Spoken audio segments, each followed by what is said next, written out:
What's up, Panther fans? I'm coming at you today from my web camera on my laptop because I'm very, very, very busy right now, and I figured I just needed to get a vid out to review the St. Louis game, no matter how bad it might have been. And this is the first time I'm trying this, so I'm just trying it out. Maybe it's a little bit quicker. I doubt it's better video quality, but we'll just see what happens. So yeah, Sunday, rough game. Back to what we looked like against Chicago, pretty much. Just turning the ball over and just miscommunication. Can't get the ball moving at all. Just what a rough game. After we had so much promise from the San Francisco game. I don't really know where to start.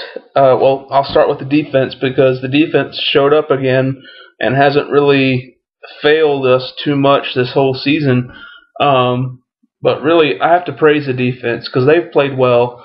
And honestly, when your time of possession is basically half of what your opponent's time of possession is, you'd expect them to be giving up a lot more points than they have been, honestly. So, props to them.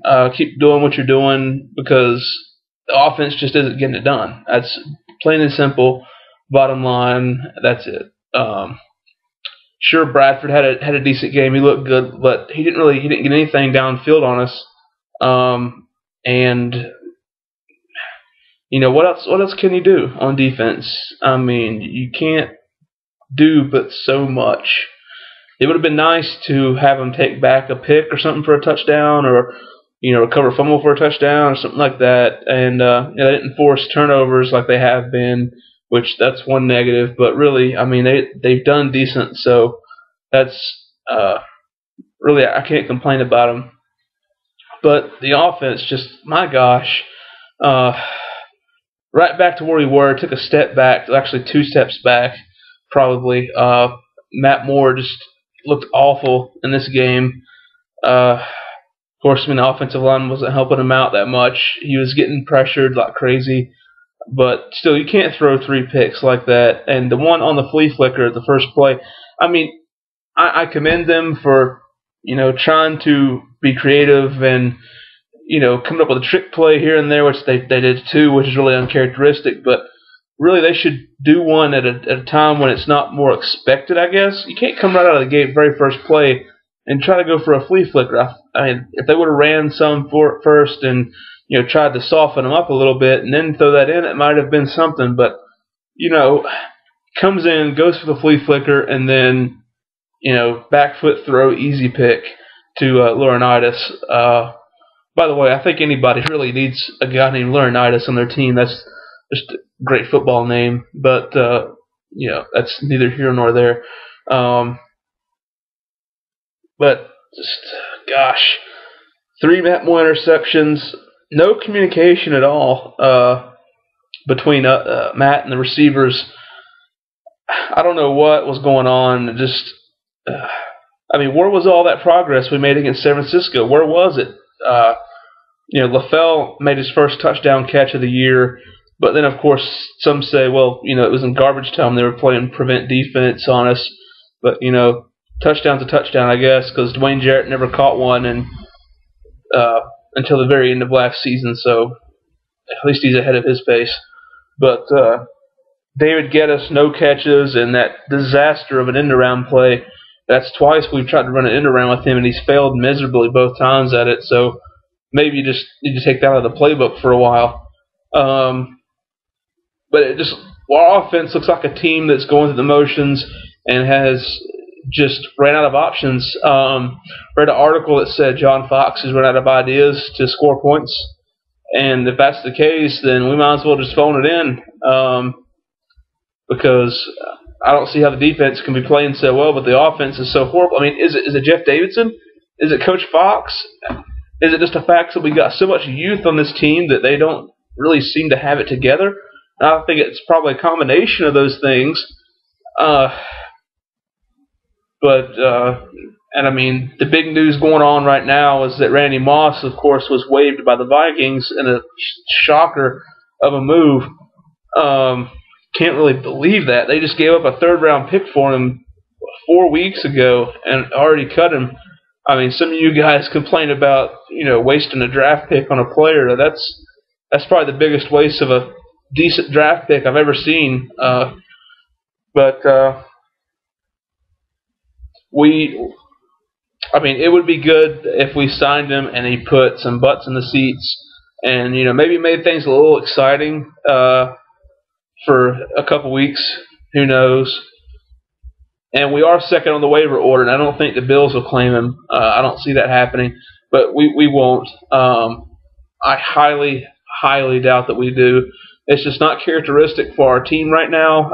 We're a one-win team who is looking like we're not going to make anything out of this season, so I don't see any reason for us to go out and grab a guy like Moss when we have so many young receivers developing.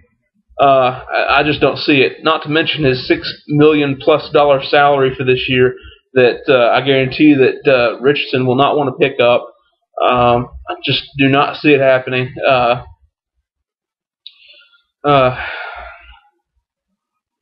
But it might be exciting. But then on the other hand, do you really want to risk putting him in this locker room with all these young players and possibly ruining something that we could have going eventually, and not to mention putting him in the same locker room with Steve Smith? Who knows how ugly that could get? But we just got to figure something out, guys. And some people thought it was kind of crazy for me in my last vid to say, yeah, we don't have a shot at the playoffs anymore. But I think now you can probably see that. I'm one of the biggest Panther fans there is, and I'm not going to ever quit watching the team or give up on them until it's mathematically impossible for them to make the playoffs. But, with this offense, we are by far the lowest scoring team in the league. Just look at the stats. And it's against teams with mediocre talent. Some of the teams have been. And it's just, there's no excuse. No excuse. We are so far behind even Cleveland at this point in scoring. I can't believe that. Just how pitiful the offense has been. Our offense is much worse than our 2001 one-win team's offense was. But it looks like that the worst of first in the NFC South may be on again this year, which could be good news for us down the road, next season. Who knows? But I gotta commend the Bucks for doing really well. They're a 5-win team, and they were last in the division last year, so it is possible. But I think right now we just gotta start talking about who our next coach is going to be and our plans for the future. Because this season's shot. There's really nothing you can say else about that. It's just it makes games so hard to watch when all your team does is, just 3 and out, or if they score if they get a first down on a drive, you feel like it's the victory. And you can't watch games like that as a fan. It's just way too hard to watch. It's really tough. And all the turnovers. Steve Smith, what is up with Steve Smith fumbling the football again, a second week in a row? That is really unlike Steve to do. And I did notice before he fumbled several times he was carrying the ball way out. He would put the ball in one of his hands and not have it tucked in properly. And I just had a feeling something like that was going to happen, and it did. And he had a couple of drops that he should have been easy catches for Steve Smith. But basically just got to figure out something to entertain the fans a little bit, because it's just been downhill since. Look at the San Francisco game. Everybody's so excited, and Rams game happens, and it's just wow. So let's hope that we get Armani Edwards activated next week, maybe. I think the Mountaineer package has something for the offense. And if anything, he'd be a nice, quick wide receiver to put in the slot, because David Clowney hasn't done anything yet. Really, you can't tell me that David Clowney's a better option right now than Armani Edwards. And Devin Thomas, since we've claimed him off waivers, he hasn't played at all. He's been hurt. So why not? Really, why not? I think they should definitely look into doing that this coming up week against the Saints. But we got the Saints at home this Sunday, and I'll still keep up with the vids every week. I'll have a vid out for that on probably Thursday or Friday this week. But in the meantime, make sure you hit up the comments, hit the subscribe if you haven't already, and come check out the Facebook group if you want to come vent about this team. And be sure to comment, and I'll respond to it. So I got to get out of here and do some work. I'm a graduate student, so that's the daily grind. So I'm out of here, and I guess go Panthers.